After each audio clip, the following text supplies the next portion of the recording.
In other words, if you ask me if a God appears here, would I believe? Well, no, because is it an illusion? Is it? A God would. I don't know. I don't know what would convince me, but I need. Talking about visual evidence. It doesn't have to be visual. Yeah, because even with visual, your senses can be tricked, right? What evidences have you heard that you've rejected? All the evidences I've seen from all the claims made in the religious text. Give me examples. The claim about our origin, for instance, What about our Adam and Eve. Okay. So, are you putting all religions in the same box? No, of course not. You examine the claim first, right? So Well, you just said. I was talking about the Abrahamic. When I say religion, by the way, Abraham. in the context of this In conversation, Islam, what's the origin of man? origin of isn't it Adam and Eve as well? No, in Islam. You're the one who is challenging. So what evidence? I want to know what evidence was presented to you to say this is evidence of God that you've rejected and said that's not evidence of God. Everything that's been presented, the word. So, if for instance a Muslim comes to me and I go, I read the Quran, you come. What's the evidence a Muslim came to you with? What's the evidence a Muslim came to me? Because you said people came to you with evidences for God and you rejected them. Yeah. So I want to know what evidences people came with. Right. Well, a guy I was talking to earlier was talking about Adam and Eve, for instance. Which guy? I don't know. He had like a Free Palestine hat. All right. So you spoke to a Muslim. I did, yeah. And he said proof of God is Adam and Eve. No, well, his thing was the truth of Islam, not necessarily proof of God. So the truth of Islam. No, I want to know. Forget Islam. Right now, this discussion doesn't include religion. Yeah. All this discussion right now can be talking about is a creator. So I just want to know what evidence has been presented to you that you've said, nah, that doesn't do it for me. The origin. So not just from Muslims. People will be like, oh, God created you because everything you see your body and blah blah blah. And I'm like, I'm not convinced. So someone came to you and say, because we exist, God exists. Well, we exist, so you have a creator. That was their point. That was their approach. And why did you reject that? Because that's not convincing enough. Right. So why did you reject it? Why did that not convince you? What was it about it that didn't convince you? Because you need something more tangible than just saying What's God more made tangible you. than you? What's more tangible? I can observe me, but I don't know how I came. So if somebody's telling me, I know how you came and it's from this, Where did you come from? I don't know. Well, like, I don't know in terms of how I originated. I know my mom and my dad had sex, of course, and, you can dial it back to my ancestors and all that stuff. I believe in, evolution through natural selection. You believe in evolution through Natural selection, yeah. Why do you believe that? Why do I believe that? Because it's the most plausible explanation. Okay, so you're saying it's the most plausible explanation. Yeah. Why? Why? Because I understand it to be the most plausible explanation. I don't know of any other... What have you understood about evolution through natural selection? What do I understand? What makes it plausible? Random mutation over time? I think the idea of a cell randomly mutated to create something beneficial is absurd. I mean, you're free to think what you believe. Do you understand what the probabilities of a cell randomly mutating and producing something beneficial as opposed to something detrimental? What do you term as beneficial? Well, something that can be harnessed, that can create amino acids, that can then become something new, a new organism. That natural selection can harness and use. Yeah.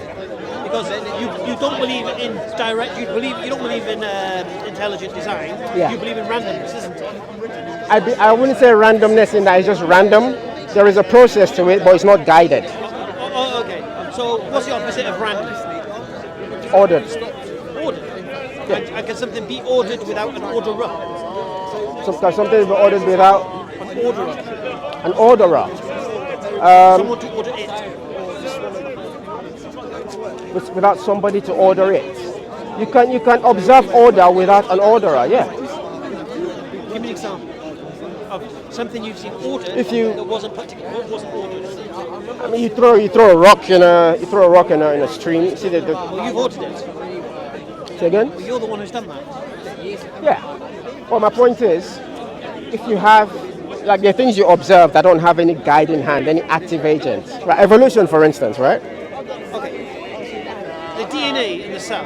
Yeah. Information. Information. Where did it come from? Information from us. Like we The information in the cell. Yeah, but my point is, it's information because we understand it to be information. No. These are chemicals. I'm not talking about data. I'm talking about Yeah. information. Yeah. I'm talking about coding. So in the cell, there's DNA coding. Okay. Where did that DNA coding come from? These are things that have evolved over time. But my point, these are things that have evolved over time. No, DNA coding is not something. DNA coding is information. Okay. Can you give me an example of anything that, in your experience, that is information that hasn't had an intelligent agency behind it? This was the guy, by the way. This is the brother with knowledge. He's the one I came to see, man. It's the reason I told him I came to see Can him. you name anything else anything in your experience, in your human experience, that contains information, and that information is not the result of intelligent agency? Hear me out. Can you name anything? When you say, I can't. But hear me out. When you say information, the information we detect in DNA is because of the tools we came up with to understand what's in You're DNA. conflating information with data. Right. So the DNA, the information in the DNA is the coding that's going to determine what that cell is going to become. Right. Yeah? Simply it's coding. Yeah. Genetic coding. Okay. I get it. Now we know in our human experience, we don't find anywhere anything that contains coding that wasn't the result of an intelligent agency. We don't open a book and think it wrote itself. We don't, open up a computer program and think that it organised itself. It had a coder. I get you completely. So in our human experience, whenever we see something that contains information, we know there's an intelligent agency behind it. So the question that needs to be asked, why are we applying a double standard when we see the cell, which has information in it, we're now going away from our human experience and saying it just happened? I never said it just happened, though. That is what you're saying. No, I said it evolved over time. But information doesn't evolve over time. Books don't evolve over time. Information, genetic coding in the DNA in the cell doesn't just happen. It has to be there from the start. I didn't say it just happened, but this is my point. It started from a very, very simple, granular process. Where did the information come from? So you're talking abiogenesis, right? That's the very beginning of life. Abiogenesis is just a posh, long word for origin of life. No, it's exactly that. You're right. Yeah. It's not a scientific term that you could apply methods and such to. The answer is an atheist doesn't know how it happened. Why not? With the biogenesis, they come up with models. What's the model? What's the model? A model. They come up with walking models. What is the model? How chemistry became biology. What's the model? How chemistry became biology. Yeah. I don't know about chemistry becoming biology. What I do know is, with regards to... It's not really about smoking anymore. No, it's not smoking, it's not smoking. It is. He knows. At the end of the day, we knowledge come to about this debate, and where he's trying to say the atheists don't have no Let them finish. I'm going to make it easy for you. Yeah. I'm going to make it easy. Very simple, right? And I'm going to make a claim now, and I have to pay my mother differently. I'm going to make a claim too, all right? And we can connect online if you like, no problem. Definitely, yeah. The science of biology, the science of chemistry, and the science of physics all point to intelligent agency behind the universe. All three of them. As a claim, how would you justify that? The beautiful thing is what the Quran says about those like you. Have they not looked to the heavens and within themselves? SubhanAllah. So we go to the heavens, we'll talk about the Big Bang, we're talking about the expansion of the universe and fine-tuning, and within yourselves, your own cells, your own DNA. Where did it come from? Because information does not just happen.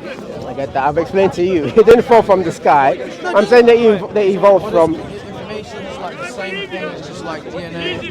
So DNA is the information found within the cell, Right. which is the building blocks to what that cell is going to become. It has to be, it's like the blueprints. You don't get blueprints. Well, before DNA, there was RNA. This is what I'm trying to explain to you. Oh, you're trying to explain No. like design or that. Don't think you can just throw RNA, DNA, and all these kind of things to confuse them. I'm going to make I'm not trying to confuse I'm going to make you, it no. easy for you. I'm going to tell you a book to read. Will you read the book if I tell you to read it? Yeah. All right, it's called Return of the God Hypothesis Return of the God Hypothesis. by Stephen Mayer. He's a Christian. What's the idea? What's the idea behind that? The idea behind it is that he's got all the neo-atheists on the run. Yeah, right? sorry, that- Your yeah. Dawkins, your Sam Harris, yeah? Yeah. Why? Because what he's showing is that the latest discoveries of science, quantum mechanics, multiverse, all that, this kind of stuff, yeah. DNA, is supposed to somehow help explain everything. What it does is those are evidences for God. So the more information you find, the more complex things become, the more explanations you're going to need. And so what it does is, so it turns it on its head. So DNA, multiverse claims, and quantum mechanics are all evidence of intelligent agency. You just got here, bro. I don't know. All of it. I don't know. Read the book and conclude it. And he's I got, get he's you. got another book called Signature in the Cell, which goes deep into this topic, yeah? And he's got another book called Darwin's Doubt. And what Darwin's Doubt does, it calls about the fossil record. So when you think the fossil record is some kind of evidence for evolution, or not evolution, Darwinian evolution, when you read Darwin's Doubt, you'll realize, oh, wait a minute, how do we explain the Cambrian explosion? How do we explain the idea that we're supposed to believe that these things became more complex over time than we find in the fossil record? All of these complex creatures without